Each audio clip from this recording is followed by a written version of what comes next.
Te voilà donc, Baron, dégagé de la laisse, qui tient au même joug la force et la faiblesse. Sur ce globe sans air forcé de demeurer, que tu dois être enfin heureux de respirer. Méprisant d'ici-bas les routes trop connues, ton génie inquiet s'est lancé dans les nues. Car il faut, si l'on veut dominer le chagrin, savoir placer ses jours par-delà le destin. Et pour s'apprécier sur la terre où nous sommes, de la hauteur du ciel se voir parmi les hommes. Mais tout s'use, et souvent le génie irrité, dans son vol orgueilleux s'affaisse dégoûté. De son essor alors, pour épuiser le reste, tu vouais au plaisir cette vigueur céleste, et renouant des fers rompus à chaque instant, ceux qui t'ont vu changer te crurent inconstant.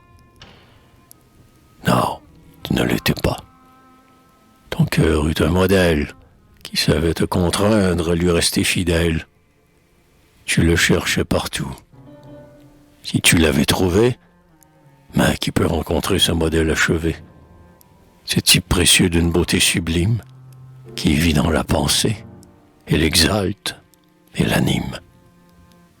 Le grand homme est celui dont l'esprit vigoureux, des vertus de plusieurs, est un tout généreux. Le ciel a dans son cœur multiplié notre âme.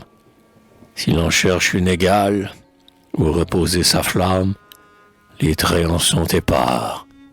Il faut les réunir. Vers le ciel qui l'attend avant de parvenir, l'aigle royal qui plane au-dessus des campagnes s'arrête lentement de montagne en montagne.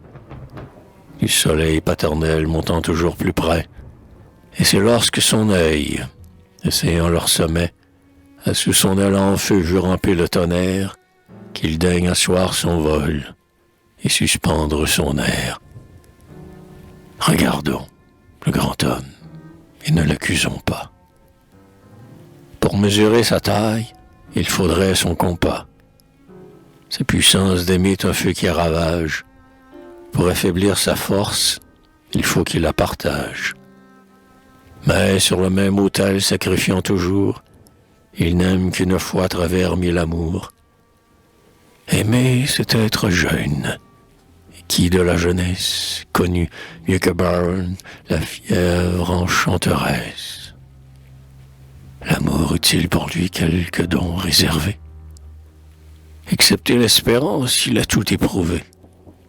Un seul de ses regards déclarait sa tendresse. Chacun de ses vers gagnait une maîtresse.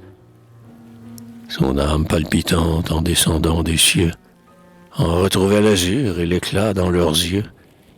Mais leurs bras, l'enlevant aux misères humaines, assoupissaient l'ardeur errante dans ses veines. Quel bien lui restait-il encore à soupçonner?